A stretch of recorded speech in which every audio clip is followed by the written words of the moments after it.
এরই সাথে এই উৎসবের মেজাজে এতগুলো মুখ আমরা যখন একসঙ্গে জলজল করতে দেখি, তখন আমরা সত্যিই জানি না আমরা কে কোথা থেকে এসেছি, সমাজের কোন অবস্থান থেকে আমাদের উৎসবটাই বড় হয়ে দাঁড়ায়।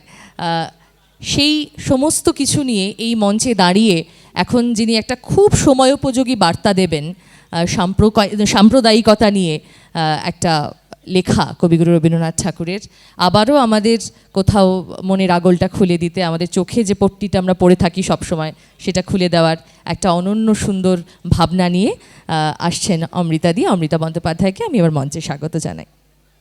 নমস্কার সকল দর্শকবৃন্দকে এবং আমার প্রণাম, আমার শ্রদ্ধা জানাই সুস্মিতা দিকে।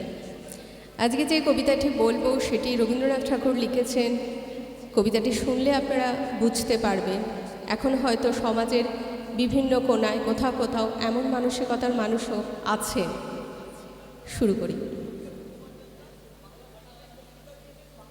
রামানন্দ পেলেন গুরুর পদ, সারাদিন তার কাটে জপে তপে। সন্ধ্যাবেলায় ঠাকুরকে ভোজ্য করেন নিবেদন, তারপরেই ভাঙে তার উপবাস। সেদিন মন্দিরে উৎসব, রাজা এলেন, রানী এলেন, এলেন পণ্ডিতেরা দূর দূর থেকে, এলেন নানা সম্প্রদায়ের নানা চিহ্নধারী ভক্তদল। সন্ধ্যাবেলায় স্নান শেষ করে রামানন্দ নৈবেদ্য দিলেন ঠাকুরের পায়ে। প্রসাদ নামল না তার অন্তরে, আহার হলো না সেদিন। এমনি যখন 2 সন্ধ্যা গেল কেটে, হৃদয় রইল শুষ্ক হয়ে। গুরু বললেন মাটিতে ঠেকিয়ে বাতা, ঠাকুর কি অপরাধ করেছি? ঠাকুর বললেন, আমার বাস কি কেবল বৈকুণ্ঠে?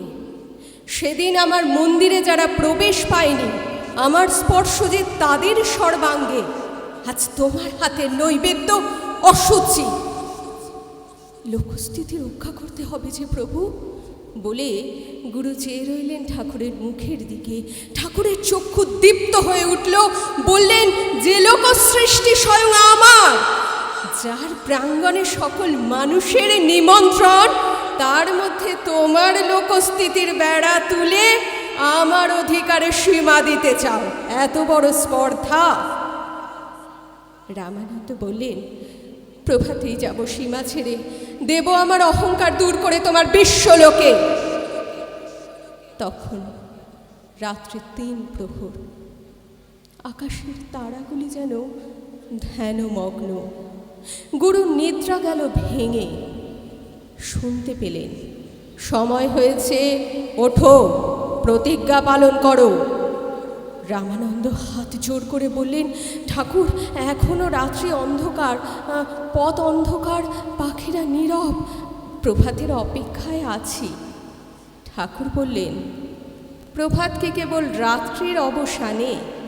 যখনই চিত্ত জেগেছে, শুনেছ বাণী, তখনই হয়েছে প্রভাত। যাও তোমার ব্রত পালনে। রামানন্দ বেরোলেন একাকী। মাথার ওপর জাগে ধ্রুব তারা।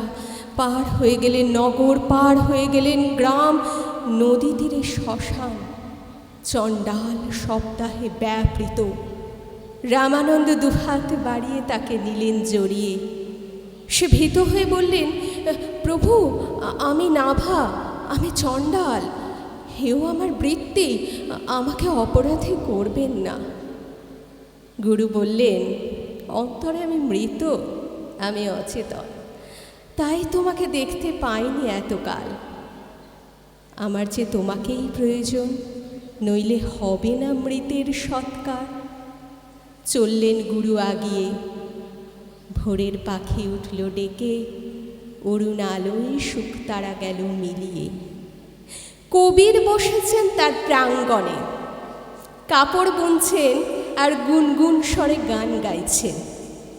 রামানন্দ বসলেন পাশে, কণ্ঠ তার জড়িয়ে ধরলেন। সে ব্যস্ত হয়ে বললে, প্রভু জাতিতে আমি মুসলমান, আমি জোলা, নিচ আমার বৃত্তি। রামানন্দ বললেন, এতকাল তোমার সঙ্গ পাইনি বন্ধু, তাই অন্তরে আমি নগ্ন, চিত্ত আমার ধুলায় মলিন। আজ আমি পরব সূচি বস্ত্র, তোমার হাতে আমার লজ্জা যাবে দূর হয়ে। শিষ্যরা খুঁজতে খুঁজতে এলেন সেখানে, ধিক্কার দিয়ে বললেন, এ কি করলেন প্রভু? রামানন্দ বললেন, আমার ঈশ্বরকে আমি আজ যেখানে হারিয়েছিলাম, আজ আমি আবার সেখানেই খুঁজে পেলাম। চললেন গুরু আগিয়ে, সূর্য উঠল আকাশে, অরুণ আলো এসে পড়ল গুরুর আনন্দিত মুখে। নমস্কার। অসংখ্য ধন্যবাদ। খুব সুন্দর, সত্যি আমাদের ভাবায়, আমাদের কোথাও গিয়ে ভাবানো দরকার। কতটা ভাবায় জানি না, কিন্তু ভাবানোটা দরকার। আর ওই যে বলছিলাম যে শুধুমাত্র কিছু মনোরঞ্জনের হেতু অনুষ্ঠান আপনাদের জন্য নয়, অনেক ভাবনা থাকে এর নেপথ্যে। সেগুলোকে এত সুন্দরভাবে দাঁড় করানোর জন্য অনেক ধন্যবাদ। আমি আবারও সুস্মিতা দিকে একটু মঞ্চে আহ্বান জানাবো এবং দিদির হাতে আমাদের তরফ থেকে একটা সুন্দর স্মারক তুলে দিতে বলবো। আমরা এতজন আছি, কিন্তু হাততালির আওয়াজটা তেমন জোরালো কেন শোনাচ্ছে না বলুন তো? হ্যাঁ, সবার হাতে একটা করে ব্যাগ থাকুক, সেটা আমরা চাই, কিন্তু সেটা রেখেও একটু উৎসাহিত করবেন সকলকে, অনুরোধ। অনেক ধন্যবাদ।